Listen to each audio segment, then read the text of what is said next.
नमस्कार दोस्तों, आज आप सभी को एक बेटी की दर्द को कविता के रूप में व्यक्त करती हूँ। अगर आप लोगों को अच्छा लगे तो कमेंट और शेयर जरूर करना। माँ, जन्म लेते ही मुझे अस्पताल के बाहर क्यों छोड़ दिया? रात भर मैं रोती बिलखती रही, मेरी कंठ सूख गई। खुले आसमान तले, कंपाती ठंड में मैं रोती रही। मुझे जंगल में कांटों के झाड़ियों में क्यों फेंक दिया? कचरे के ढेर के बीच एक अकेली मैं रोती रही। मुझे शेर, चीता, आवारा कुत्तों के हवाले कर दिया। अच्छा होता कि माँ जन्म लेते ही गला दबाकर मुझे मार डाला होता।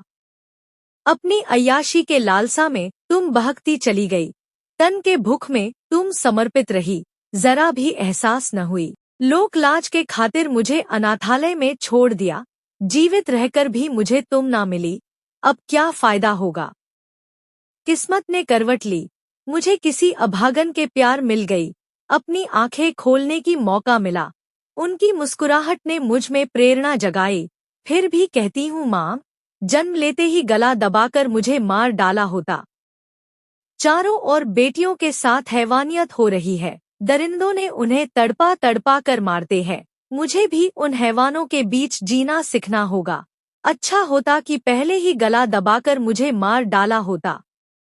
बेटी बचाओ बेटी पढ़ाओ का नारा जिन्होंने बुलंद की, क्या लाभ हुआ जब बेटियों के अस्मत ही लुटी जा रही। इन क्रूर दरिंदों के हाथों में मरने से तो अच्छा होता जन्म लेते ही माँ गला घोटकर मुझे मार डाला होता। हे मेरी माँ, पीसीपीएनडीटी कानून न बनते तो अच्छे होते। ज्यादा से ज्यादा गर्भ में ही लोग बेटियों को मार देते। अब तो कानून के वैशाखी के सहारे बेटियां जन्म ले रही है, मगर मुझे क्या मिला जब कानून मेरी रक्षा नहीं करती है। मेरे मासूम सा सूरत पर किसी को जरा भी दया नहीं आती। जन्म से मृत्यु तक डरावने छाये में मैं जीती रहती। पता नहीं कब कोई जंगली जानवर मुझे अपनी शिकार बनाएगा। इससे अच्छा कि माँ जन्म लेते ही गला दबाकर मुझे मार डाला होता। मुझे लेकर तुम सबके दिलों में न जाने कितने अरमान सजी है, मगर जानते नहीं कि चारों ओर खूंखार भेड़िया बैठे हैं। कब मौका मिले कि मुझे नोच नोच कर खाएं।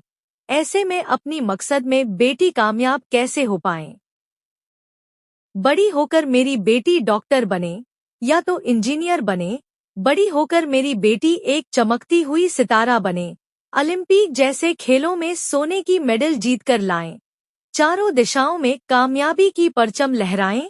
कहते हैं बेटी लक्ष्मी है, घर अंगना में खुशियां लेकर आती है। नवरात्रि में नव दुर्गा के रूप में पूजन होती है, चुनरी में सजाकर पूजी जाती हूँ ताकि घर में खुशहाली आए। वहीं समाज के ठेकेदारों ने उन पर गिद्ध नजरें गाड़े रहते हैं।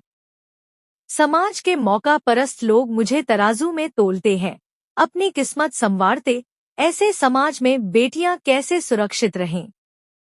पिता के पगड़ी, घर आंगन के सम्मान के दारोमदार बेटी पर, राजनीति में कुर्सी तक की सफर की जिम्मेदारी बेटी पर, सभी कुछ का जिम्मा बेटियों पर, फिर भी उन्हें जलालत मिलता। इज्जत के ठेकेदार बने पुरुषों का कुछ नहीं बिगड़ता। औरतों ने जन्म दिया पुरुषों को, वहीं उनके व्यापार करते, जब भी चाहे मचलाते कुचलते और जलील करते। सारे जुल्म सितम बेटियों पर क्यों? मर्दों के सारे गुनाह माफ होती है, एक बेबस बेटी भला ऐसे माहौल में क्या कर सकती है। अपनी आबरू बचाने की खातिर एक ही उपाय, आत्महत्या। अच्छा होता कि माँ मुझे कोख में ही मार डाला होता।